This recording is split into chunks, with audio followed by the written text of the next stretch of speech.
Hunter, despite being possessed by Belos and nearly dying, has finally succeeded in freeing himself from Belos' influence.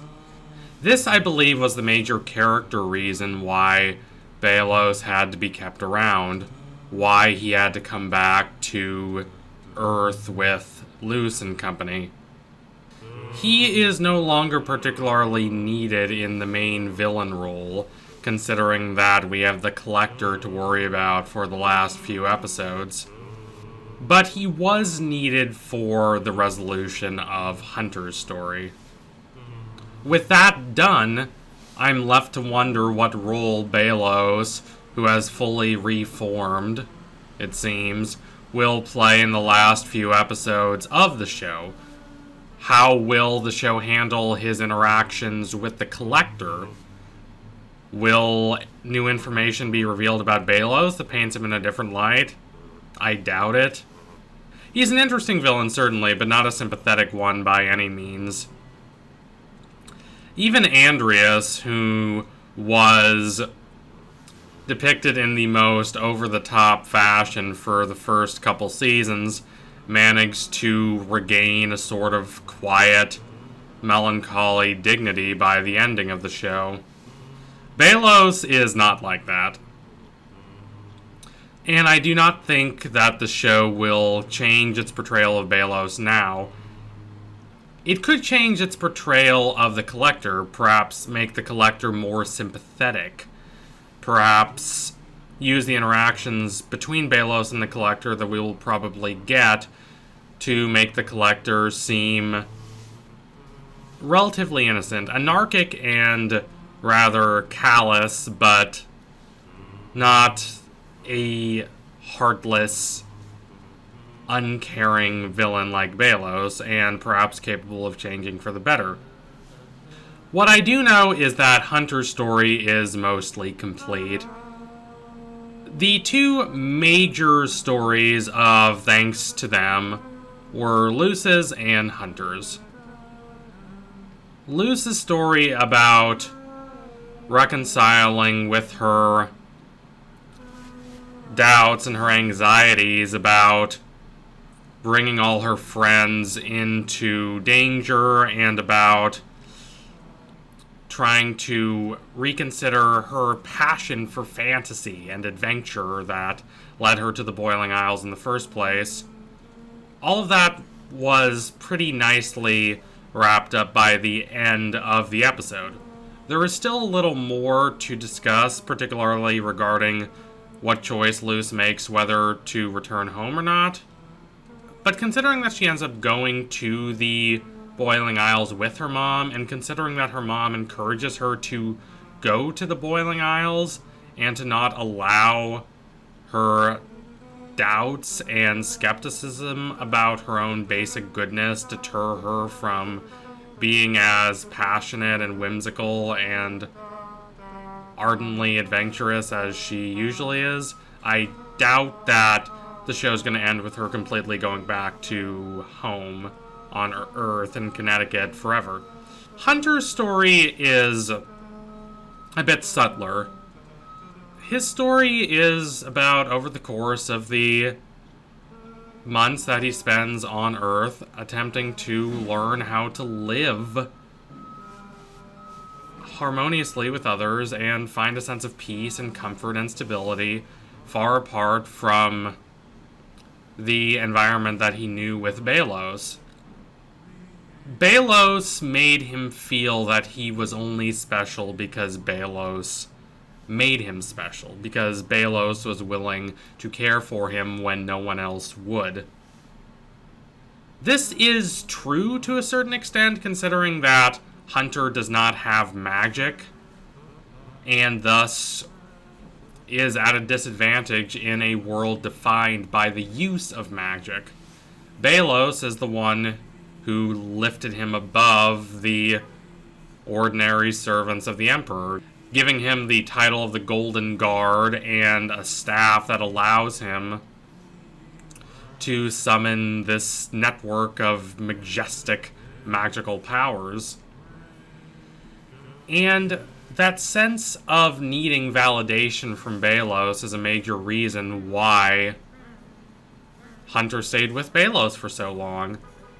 And Luz is the complete counterexample to Hunter's fears. She is someone who came to this world completely green, knowing very little about it, not having any innate magic, and yet she did alright for herself.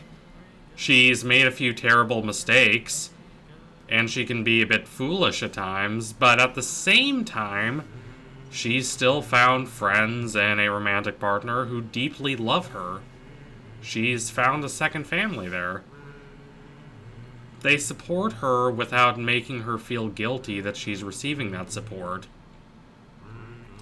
And the gradual understanding of how extensive the support that Luz receives is, that offers Hunter quite a lot of guidance, just as much as learning that Belos is far more evil than all of us thought. Now, Hunter's journey toward acceptance and finally finding a sense of peace is not easy. What I appreciate about this show, especially in regards to Hunter, is how it demonstrates the difficulty of fully psychologically breaking free from the mindset infused by this manipulative and quite abusive household, if you want to call it that, this pseudo-familial dynamic with Belos. It takes time, and Hunter may not ever be entirely free of it, but he has taken outstanding steps in that direction, as indicated by his ability to finally reject Belos' influence at the end of the episode. It is a triumphant moment for Hunter, a true zenith for his character, because of how this has been a struggle for him. Think about how he runs away at the end of Hollow Mind.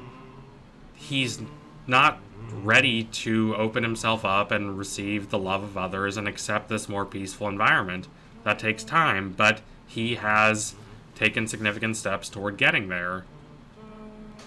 But now, having achieved that goal, Hunter can more fully integrate into the group. He seems very close to Gus, and that closeness only grows the more they know each other. His relationship with Willow is becoming significantly closer, and if they aren't officially together yet, they will be by the end of the show, I think. So now that Hunter's managed to achieve a sense of provisional wholeness, what will happen to Belos? What is his function in the narrative? Yes, there is no practical reason that he should have a function at this point. There is no absolute material need for him to play a major role in the final 2 episodes of the story, but there is an artistic, aesthetic need, which is more important. Think about John Stuart Mill, who discusses the difference between mere storytelling and actual poetry. Poetry gets to the center of the experiences and emotions conveyed. It doesn't simply describe their external forms. As Matthew Arnold says, it's perfectly fine and in fact quite laudable to look to the past for inspirations in older forms of storytelling, even though they do not directly apply to the modern world, because it's not the external features of the stories that are interesting and that have value. It's the inner man, as Matthew Arnold calls it. It's the internal character. Yes, storytelling is mimesis, as Aristotle told us long ago, but that is not only, and certainly not primarily, merely mimesis of external details.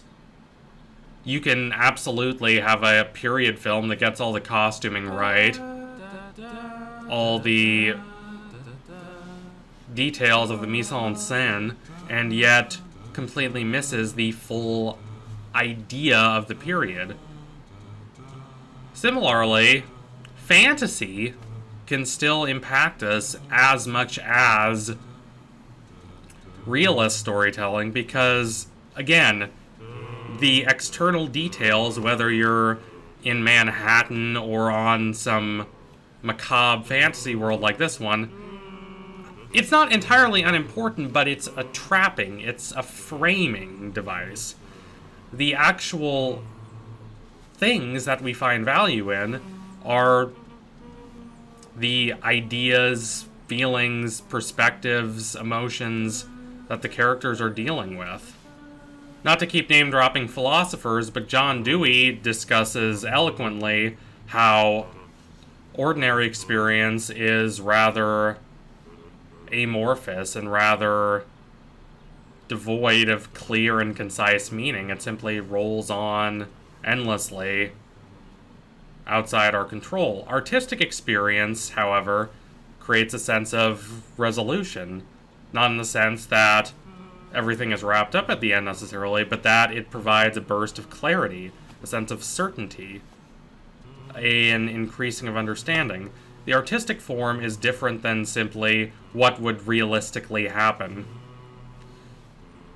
So, Belos may not have any mechanical, empirical reason to function in this final battle, but there is a storytelling reason why he does need to feature in this final battle, or else there's no point in bringing his character back instead of having him die at the end of Thanks to Them. So what will that function be? Will Belos try to fight the Collector to regain control over the world that was once his? It seems like there should have been something more made of Belos being on Earth for the first time, considering that he has apparently not been back to Earth, based on his conversation with Luz at the end of Season 2. Instead, we simply get him going right back to the Boiling Isles. So he must have some plan. The show must have some artistic idea for what it's going to do with him, considering that the writers here are quite competent. But what is that exactly? We don't know. Still, the Collector is enigmatic, and I believe that the conversations he will have with Belos will add significant shades to the Collector's character, and that will be intriguing to see. So anyway, thank you all for watching. If you liked what you saw today, don't forget to like, comment, and subscribe. Donate to my Patreon if you can, and you want to see more videos just like this before anyone else. Keep watching The Owl House. I can't believe we're so close to the end. It's been a wonderful ride, and I couldn't think of better people to make it with than y'all. Thanks for sticking around. Anyway, tune in soon for next analysis. It will be coming soon. Promise you that. Thank you all again. Adios, comrades.